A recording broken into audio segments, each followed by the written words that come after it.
तो मैदान सीरीज जो है उसका एपिसोड नंबर 32 जो है वो आपके सामने आ रहा है। और आज का पहला सवाल ये ली थी आपके सामने, महात्मा गांधी ने कांग्रेस के दोस्तों किस अधिवेशन की अध्यक्षता की थी? अभी आपने सुना होगा महात्मा गांधी जो याद कीजिए, ये दोस्तों कांग्रेस के केवल एक बार अध्यक्ष रहे थे। और वो अधिवेशन कौन सा था? वो अधिवेशन था आपका बेलगाम अधिवेशन। कौन सा था? बेलगाम अधिवेशन था। कभी कभी सवाल पूछता है आपसे जो बेलगाम स्थान है वो किस दोस्तों स्टेट के अंदर है? यह स्थान लिखना आपके जो कर्नाटक स्टेट है उसके अंदर है। और 1924 के अंदर जो है ये अधिवेशन हुआ था। ठीक है, 24 के अंदर हुआ था बेलगाम अधिवेशन, केवल एक बार आपकी अध्यक्षता की है। और लिखिए इसके अगले साल 25 के अंदर जो है अधिवेशन कानपुर के अंदर हुआ था। और जो कानपुर अधिवेशन हुआ था इसकी अध्यक्ष कौन थी? सरोजिनी नायडू जो है वो इसकी अध्यक्ष थी, जो कि पहली भारतीय महिला अध्यक्ष के रूप में थी। इनका नाम भी आपको ध्यान रखना है। ठीक है, जो कि पहली भारतीय महिला अध्यक्ष के रूप में थी, इनका नाम भी आपको नोट करना है ना। क्वेश्चन नंबर 2 देखिएगा, तालीकोटा युद्ध का युद्ध पूछूं आपसे कब हुआ? ये बड़ा फेमस युद्ध है, इसके ऊपर एक फिल्म बन रही है। ठीक है, ये युद्ध है ना आपके, इसके ऊपर एक फिल्म बन रही है। इसी दोस्तों युद्ध क्या बोलते हैं आपके? ये युद्ध है, इसी का नाम आपके राक्षस तांगड़ी का युद्ध ना, इसी का नाम क्या होता है? इसी का नाम है राक्षस तांगड़ी का युद्ध। ये भी बड़ा फेमस है। ठीक है, तो तालीकोटा का युद्ध पूछे आपसे या फिर राक्षस तांगड़ी का युद्ध पूछूं आपसे, ये एक ही बात है। अभी इसके ऊपर एक फिल्म बनाई जा रही है, इसलिए आपके लिए सवाल महत्वपूर्ण हो जाएगा आपके। और पूछूं यह युद्ध कब होता है ना, यह युद्ध जो आपके 1565 के अंदर हुआ था, ये आपको नोट करना है। ठीक है, तो 1565 के अंदर तालीकोटा का युद्ध या फिर राक्षस तांगड़ी का युद्ध होता है आपके। और इस आपके युद्ध में आपके इस युद्ध में जो विजयनगर साम्राज्य है ये समाप्त दोस्तों हो गया था, ये यहां पर हुआ, ये आपको नोट करना है। ठीक है, अरे आपको दोस्तों याद है क्या ये जो विजयनगर की बात करूं आपसे, इसकी स्थापना करने वाला कौन था? हरिहर बुक्का जो इसकी स्थापना करने वाला था। और इसके फेमस कौन था आपके? कृष्णदेवराय छाबना। कृष्णदेवराय जो है इसके फेमस राजा थे। और इनके बारे में मैंने कहा हुआ है सो, इनके दरबार में कौन थे? इनके दरबार में अष्टदिग्गज थे, ये भी आपको शायद याद होगा। ठीक है, तो ये सारी बातें आप नोट करिए। और हम्पी जो है इसकी राजधानी है, ये भी आपको नोट करना है। ठीक है, तो जो विजयनगर का जो अंत हुआ है आपको यहीं से हुआ है, ये बड़ा फेमस युद्ध है तालीकोटा का युद्ध या फिर तो इसी को बोलते हैं हम राक्षस तांगड़ी का युद्ध, ये आपको नोट करना है। ठीक है, चलिए आगे चलेगा। सिंधु घाटी सभ्यता का सबसे पूर्वी बिंदु कौन सा है और वह कौन सी नदी के किनारे? आपके देखो पूछे आपसे जो हड़प्पा सभ्यता है या फिर जो सिंधु घाटी सभ्यता है इसका सबसे पूर्वी बिंदु कौन सा आपके? वो कौन सा छापना? सबसे पूर्वी जो बिंदु है वो है आलमगीरपुर। कौन सा है? वो है आलमगीरपुर। तो पहला पॉइंट तो हमारा हो गया है कि भाई सबसे पूर्वी बिंदु कौन सा है? वो है दोस्तों आलमगीरपुर है ना। यह आलमगीरपुर किस स्थान के अंदर है? ये उत्तर प्रदेश के अंदर आलमगीरपुर, ये आपको नोट करना है। ठीक है, और ये कौन सी नदी पूछूं आपसे? अरे नदी आपकी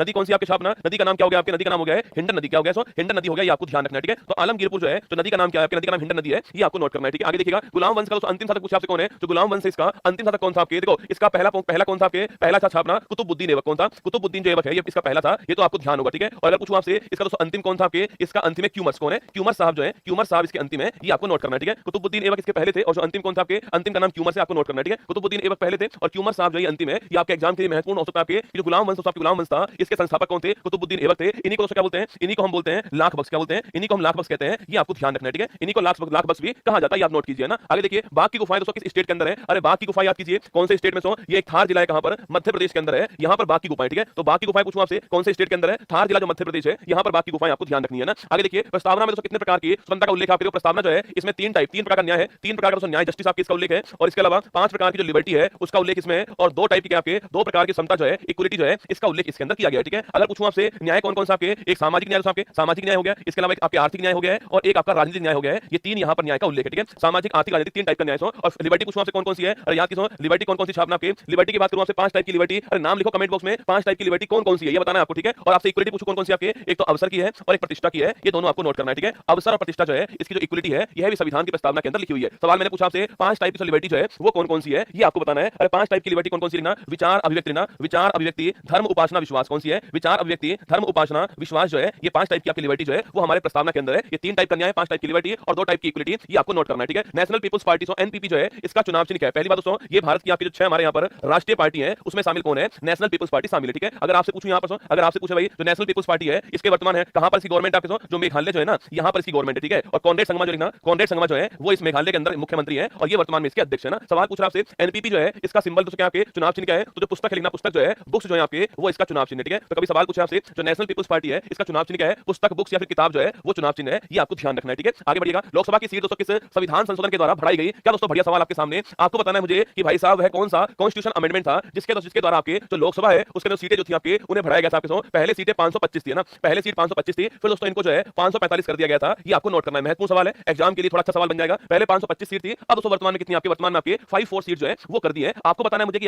ये कौन सा दोस्तों अमेंडमेंट था? यह अमेंडमेंट आपके 31वां संविधान संशोधन। कौन सा है? 31वां संविधान संशोधन आपके, इसके द्वारा जो लोकसभा है उसकी पहले सीट 525 थी और फिर दोस्तों उसको 545 कर दिया है। अच्छा अगर पूछूं आपसे किसके द्वारा दोस्तों कम हो गया अभी हाल ही में? अरे याद कीजिए अब ये 543 हो चुकी है। 2 जो एंग्लो इंडियन थे आपके इनको हमने हटा दिया दोस्तों आपके। और याद कीजिए कौन सा अमेंडमेंट है? 104वां कॉन्स्टिट्यूशन अमेंडमेंट है। तो एग्जाम के लिए जबरदस्त सवाल बन सकता है कि 525 से 545 कब होती है? 31 अमेंडमेंट से होती है। और फिर वापस दोस्तों आपके 2 एंग्लो इंडियन हट चुके हैं, नोट करना, वो आपके 104वां कॉन्स्टिट्यूशन अमेंडमेंट है, ये आपको नोट करना है। ठीक है, मृत घाटी किस महाद्वीप में? चलो इस सवाल का आंसर आप लोग छाप दोगे। ये मैदान सीरीज जो है ना, यकीन मानना आप मेरी को, ये जीके जीएस के ताबूत में अंतिम कील होने वाली है, इसको आप पूरी को बस ढंग से पढ़ लेना। ठीक है, बताइए मुझे मृत घाटी पूछूं आपसे, इसको तो बोलते हैं आपके इसे डेथ वैली कहते हैं हम लोग इंग्लिश के अंदर, ये किस महाद्वीप के अंदर है? सवाल आपसे ये पूछा है। ठीक है, मृत घाटी जो है वो किस दोस्तों महाद्वीप के अंदर? ठीक है, आपको बताना सो मैं एक डायग्राम बना रहा हूं यहाँ पर, आपको इसका आंसर बताना क्या इसका आंसर होने वाला है। आपके अनुसार क्या इसका आंसर करेक्ट दोस्तों आंसर होगा? ठीक है, बताइए मृत घाटी जो दोस्तों आपके वो किस महाद्वीप के अंदर है? आप आपको ये बताना है, ठीक है? बताइए फटाक से, मृत घाटी जो है वो किस दोस्तों महाद्वीप के अंदर है, ये आपको बताना है, ठीक है? आप जो भी दोस्तों इसका आंसर एशिया महाद्वीप लिख रहे हैं, उनको मैं बता दूं आपके गलत आंसर है आपका। अरे रसगुल्ला, एशिया दोस्तों महाद्वीप में ये मृत सागर है बेटा। ये क्या है? ये मृत सागर है। मैंने डायग्राम दोस्तों बगल में इसलिए बनाया कि आप कंफ्यूज हो जाओ, आप सोचो कि भाई ये इसी की बात कर रहे हैं गुरुजी। अरे ये मृत सागर है बेटा। कौन सा है? इसको बोलते हैं क्या? इसे बोलते हैं डेड सी। क्या बोलते हैं इसको? इसको डेड सी बोलते हैं ना, इसको डेड सी कहते हैं। ये आपको ध्यान रखना है, ठीक है? ये तो मृत सागर है जो कि दोस्तों इजराइल और जॉर्डन जो है ना, इजराइल और जॉर्डन जो है इसकी सीमा के अंदर है। ये आपको नोट करना है, ठीक है? यहाँ पर डेड सी है, मृत सागर है, ठीक है? मैंने पूछा मृत घाटी कहां पर दोस्तों, इसको बोलते हैं डेथ वैली कहते हैं। और यह लिखना आपकी है जो है नॉर्थ अमेरिका जो महाद्वीप है, यहाँ पर दोस्तों आपके नॉर्थ अमेरिका महाद्वीप के अंदर है। और ये इस महाद्वीप का सबसे गहरा बिंदु है, ये भी आपको नोट करना है, ठीक है? ये कहां पर आपके डेथ वैली जो है नॉर्थ अमेरिका महाद्वीप के अंदर है, सबसे गहरा बिंदु है। यहाँ पर जो यूएसए है ना, यूएसए के अंदर जो कैलिफोर्निया स्थान है, वहां पर आपको ध्यान रखना है, ठीक है? मैंने केवल दोस्तों आपको कंफ्यूज करने के लिए इसको बनाया था, ठीक है? बाकी ये आंसर करेक्ट आंसर होगा, नॉर्थ अमेरिका महाद्वीप में डेथ वैली है। और डेड सी कहां पर? डेड सी जो आपके वो आपके इजराइल जॉर्डन की सीमा पर है, ये आपको ध्यान रखना है, ठीक है? धूपगढ़ किस पर्वत श्रेणी का सर्वोच्च शिखर पूछूं आपसे कौन सा है? धूपगढ़ आपके, अरे धूपगढ़ किसका ना, सतपुड़ा जो पर्वत श्रेणी है, इसका जो हाईएस्ट आपके पॉइंट है वो मध्य प्रदेश के अंदर कौन सा है? वो धूपगढ़ स्थान है, ये आपको नोट करना है, ठीक है? सतपुड़ा जो श्रेणी है उसका हाईएस्ट पॉइंट आपके मध्य प्रदेश में धूपगढ़, आपको ध्यान रखना है, ठीक है? आगे देखिए नेक्स्ट क्वेश्चन आपके यांग दर्रा पूछूं आपसे किस दोस्तों स्टेट में आपके, अच्छा याद कीजिए आपके, ये एक नदी आपके सामने यहां पर दिखाई दे रही है आपको, इसे बोलते हैं हम लोग क्या? इसे बोलते हैं हम लोग ब्रह्मपुत्र नदी बोलते हैं। और इसी को तिब्बत में क्या बोलते हैं? तिब्बत में इसी को सांगपो बोलते हैं। और जब ये सो आपके जब ये भारत में प्रवेश करती है तो यहाँ पर्वत कौन सा आपके नामचा ब्रह्मा पर्वत जो है, इसके पास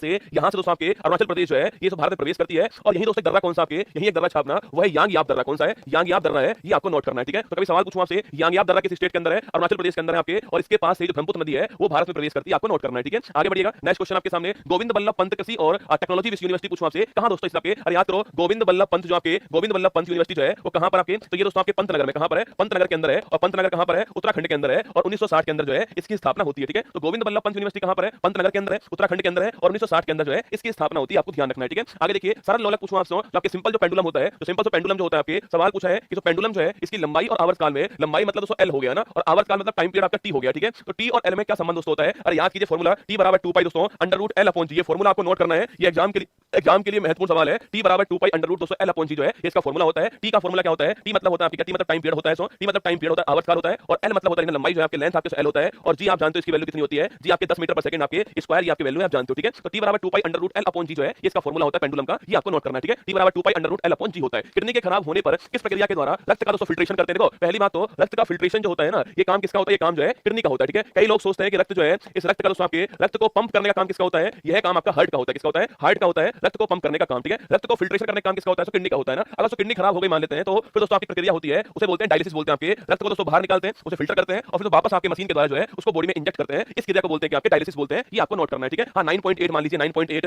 लगभग 10 लिखते हैं इसको, 9.8 या 10 आपके, ये कॉमन आपका आंसर, ठीक है? अब देखिए मैंने पूछा आपसे कि डायलिसिस जो होता है आपके रक्त को फिल्टर करने के लिए बाहर निकालते हैं, उसको मशीन से फिल्टर करते हैं और फिर वापस मनुष्य में इंजेक्ट करते हैं, वो डायलिसिस दोस्तों होता है। और किडनी का स्टडी पूछा आपसे क्या होता है? नेफ्रोलॉजी। आप जानते हो ना किडनी जो होता है इसकी यूनिट क्या होती है, इकाई क्या होती है? नेफ्रॉन होती है। और स्टडी क्या होती है? नेफ्रोलॉजी होती है, आपको ध्यान रखना है, ठीक है? और किडनी में स्टोन बताना मुझे, किडनी में जो स्टोन होता है, जो पथरी होती है, उसे क्या बोलते हैं हम? इसे बोलते हैं छापना कैल्शियम ऑक्सलेट। क्या बोलते हैं इसको? कैल्शियम ऑक्सलेट कहते हैं, ये भी आपको ध्यान रखना है, ठीक है? इसको कैल्शियम ऑक्सलेट कहते हैं, ये भी आपको यहां पर नोट करना है, ठीक है? चलिए आगे बढ़ते हैं। सामुदायिक विकास कार्यक्रम पूछा आपसे कम्युनिटी डेवलपमेंट प्रोग्राम सीडीपी जो है इसकी शुरुआत दोस्तों कब हुई? छापना, अरे याद कीजिए सीडीपी की शुरुआत कब होती है? इसकी शुरुआत जो है 2 अक्टूबर 1952 को होती है, ये आपको नोट करना है, ठीक है? तो सामुदायिक विकास कार्यक्रम जो है इसकी शुरुआत कब होती है भारत के अंदर? जो हमारा पहला 5 ईयर प्लान था, इसमें शुरुआत दोस्तों इसकी होती है कब? आपके 2 अक्टूबर को आपकी शुरुआत होती है। और इसी की समीक्षा के लिए क्या आप जानते हो क्या? इसी का दोस्तों रिव्यू करने के लिए एक कमेटी बनाई गई थी, उसका नाम था बलवंत राय मेहता कमेटी। दोस्तों इसी के रिव्यू के लिए ना, इसी के रिव्यू के लिए जो है एक कमेटी बनाई गई थी, उसका नाम था बलवंत राय मेहता कमेटी। और इस कमेटी ने ये रिकमेंडेशन किया कि इसको इसके साथ में भारत के अंदर जो है त्रिस्तरीय पंचायती राज व्यवस्था जो है इसकी शुरुआत होनी चाहिए। और 2 अक्टूबर 1959 को दोस्तों आपके इसका निर्माण 57 बनी आपके कमेटी बनी 57 के अंदर। और 2 अक्टूबर 1959 को जो है बलवंत राय मेहता कमेटी की सिफारिश पर जो है भारत के अंदर नागौर राजस्थान से जो है इसकी शुरुआत हो गई है ना। ये बात नोट करना आप लोग जो है, कभी पूछे आपसे यह कमेटी किसके रिकमेंडेशन में बनती है? आपके यह कमेटी जो है ये आपके इसको आपके रिव्यू करने के लिए बनाई गई थी, ये आपको नोट करना है, ठीक है? और फिर इसी कमेटी ने कहा था कि भारत के अंदर जो है त्रिस्तरीय पंचायत व्यवस्था स्टार्ट करनी चाहिए। और फिर 2 अक्टूबर से आपके जवाहरलाल नेहरू ने राजस्थान के नागौर से इसकी शुरुआत करी है ना। कैलेमाइन एक्स जो है, कैलेमाइन एक्स से कौन सी धातु जो है वो प्राप्त होती है, ठीक है? और कैलेमाइन एक्स पूछूं आपसे, इससे दोस्तों कौन सी धातु प्राप्त होती है? कैलेमाइन एक्स का मतलब ZnCO3 क्या होता है? जिंक कार्बोनेट कहते हैं इसको, और इससे हमें जिंक मिलता है, या फिर इसको आप जस्ता भी कहते हो ना, जिंक या फिर जस्ता कहते हो, ये इससे प्राप्त होता है, ठीक है? तो कैलेमाइन का फॉर्मूला क्या है? ZnCO3 होता है, इसको बोलते हैं हम लोग जिंक कार्बोनेट कहते हैं। Zn या फिर जिंक जो है जस्ता या फिर ये हमें इससे प्राप्त होता है, आपको नोट करना है, ठीक है? तो कैलेमाइन एक्स से क्या मिलेगा? जिंक मिलेगा ना। लूनर कास्टिक का सूत्र पूछूं आपसे, रसगुल्ला लूनर कास्टिक पूछा आपसे, और किसको बोलते हैं? ये बोलते हैं AgNO3। किसको बोलते हैं? जो AgNO3 होता है इसको हम लोग सिल्वर नाइट्रेट कहते हैं, उसे दोस्तों आपके उसे लेमन लैंग्वेज में क्या बोलते हैं? लूनर कास्टिक भी कहते हैं, ठीक है? तो AgNO3 या फिर इसको सिल्वर नाइट्रेट बोलते हैं, इसको लूनर कास्टिक बोलते हैं। और इसी का यूज छापना इसी का यूज जो है कहां पर, जब चुनाव में आपके चुनाव में जो स्याही लगती है, आपकी इंक लगती है आपकी उंगली के ऊपर जो है, वो इंक किसकी बनी होती है? AgNO3 की बनी होती है ना, सिल्वर नाइट्रेट कहते हैं इसको, इसी को दोस्तों लूना कास्टिक कहते हैं, आपको नोट करना है, ठीक है। AgNO3 चुनाव की जो इंक होती है वो इंक आपकी इसी की बनी होती है ना। भारत के एकमात्र निर्विरोध चुने गए दोस्तों राष्ट्रपति कौन है? अरे भारत के एकमात्र निर्विरोध चुने गए राष्ट्रपति कौन थे? वो थे नीलम संजीव रेड्डी। कौन थे?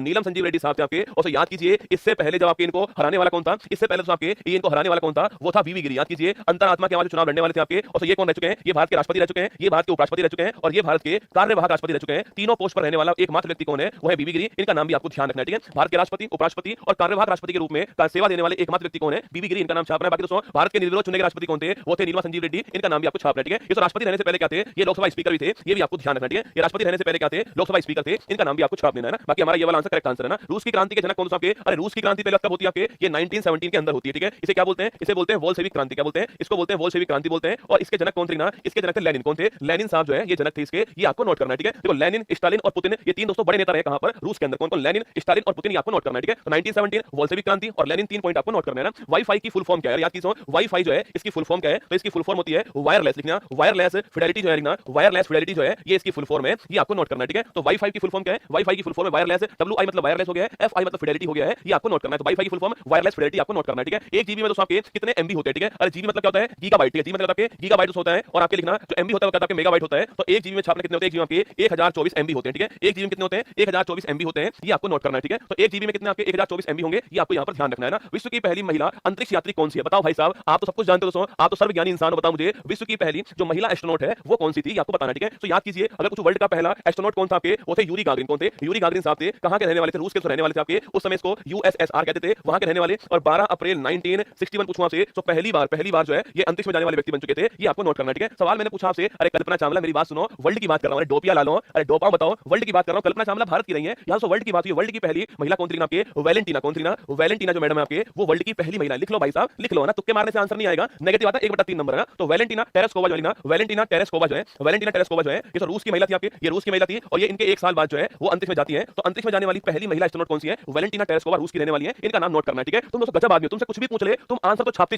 हो ना। तुमसे कुछ भी पूछ ले एक बार जो है तुमको आंसर पता है, उसका क्या आंसर होगा ना। तुक्का तो मार दोगे एक बार तो। कॉन्फिडेंस गजब का है तुम्हारा ना, कॉन्फिडेंस जो है वो रसगुल्ला गजब का है, ठीक है तुम्हारा ना। तो लिखना वैलेंटीना टेरेस्कोवा लिखिए, रूस की आपके नाम महिला थी और ये उनसे 1 साल बाद में आपके एस्ट्रोनॉट बन जाती है ना। पादपों में फूल के खिलाने के लिए सहायक दोस्तों हार्मोन कौन सा होता है आपके? ये आपके फ्लोरिजन। कौन सा हार्मोन होता है? फ्लोरिजन जो हार्मोन होता है ये फूल खिलाने के लिए सहायक होता है, ये आपको नोट करना है, ठीक है। तो फ्लोरिजन हार्मोन फूल खिलाने के लिए सहायक है, ये आपको नोट करना है ना। डीपीटी वैक्सीन में कौन से रोग शामिल आपके? अरे डीपीटी पूछूं आपसे, इसमें दोस्तों 3 रोग शामिल है। कितने? 3 रोग शामिल है इसके अंदर। D4 लिखिए, डिप्थीरिया क्या है? D4 डिप्थीरिया हो गया है, P4 हो गया है, पर्टुसिस हो गया छापना सो। इसी को हम लोग हिंदी में बोलते हैं काली खांसी बोलते हैं। क्या बोलते हैं? इसी को हम हिंदी में बोलते हैं काली खांसी। ये भी आपको ध्यान रखना है, ठीक है। काली खांसी या फिर पर्टुसिस कहते हैं इसको, P को, ठीक है। और T4 क्या हो गया? T4 हो गया आपके टिटेनस हो गया है। ये तीनों का नाम ध्यान रखना, ठीक है। ऑप्शन में टाइफाइड हो जाएगा, ऑप्शन में कोई और ऑप्शन आ जाएगा, ऑप्शन में यहाँ पर डायरिया हो जाएगा। तो लेना डिप्थीरिया, काली खांसी और टिटेनस आपके 3 रोग के लिए डीपीटी होता है, ये आपको ध्यान रखना है, ठीक है। मनुष्य के शरीर में दोस्तों हीलियम जो है वो किस तंत्र का भाग है? बड़ा प्यारा सवाल आपके सामने। हीलियम पूछूं आपसे, हीलियम नहीं ईलियम रसगुल्ला ना, हीलियम ने पूछो, लेकिन ईलियम जो है ना, ईलियम जो है, ईलियम पूछूं आपसे, ईलियम जो है वो किसका भाग है आपको छापना है, ठीक है। मनुष्य के शरीर में ईलियम जो है वो किसका भाग है आपको बताना है। अच्छा चलो हीलियम ही बताओ, गलती से लिख दिया हीलियम, यहाँ पर गलती से लिख दिया है, पर हीलियम भी दोस्तों आपके मनुष्य के शरीर में अंग तो हीलियम भी है, ठीक है। आपको बताना है कि ईलियम और हीलियम जो है कहां पर है। माना कि टाइपिस्ट की गलती होगी दोस्तों यहाँ पर जो है, पर दोनों ही आपकी जगह हमारे मनुष्य के अंदर मिलती है। आपको एक ईलियम मिलती है छापना। अरे ईलियम पता किसको बोलते हैं? ईलियम सबके छोटी आंख जो होती है इसका भाग होता है, ठीक है। छोटी जो आंख होती है इसका एक भाग होता है ईलियम में। और ईलियम छापना यहाँ पर पूछूं आपसे, सर्वाधिक पाचन जो है वो यहीं पर होता है, ठीक है। जो पाचन तंत्र हमारा जो होता है ना आपके, उसका भाग ईलियम होता है। छोटी आंख का भाग ईलियम होता है और सर्वाधिक पाचन यहीं पर होता है, छोटी आंख के अंदर, ईलियम के अंदर, ठीक है। अब बताओ मैं पूछूं आपसे, हीलियम जो स्थान है वो कहां पर है? चलो इसका आंसर छापना। ये अंतिम सवाल है आज का जो है कि जो हीलियम स्थान है वो हमारी बॉडी में दोस्तों कहां पर है, किस अंग के अंदर? आपके अरे किडनी है, किडनी के अंदर पूछा आपसे, किडनी में हीलियम स्थान भी है, ये भी आपको ध्यान रखना है, ठीक है। चलिए आगे बढ़ते हैं। 29 मई 2024 दैनिक समसामयिक की दिल तो भेजना पड़ेगा एक बार।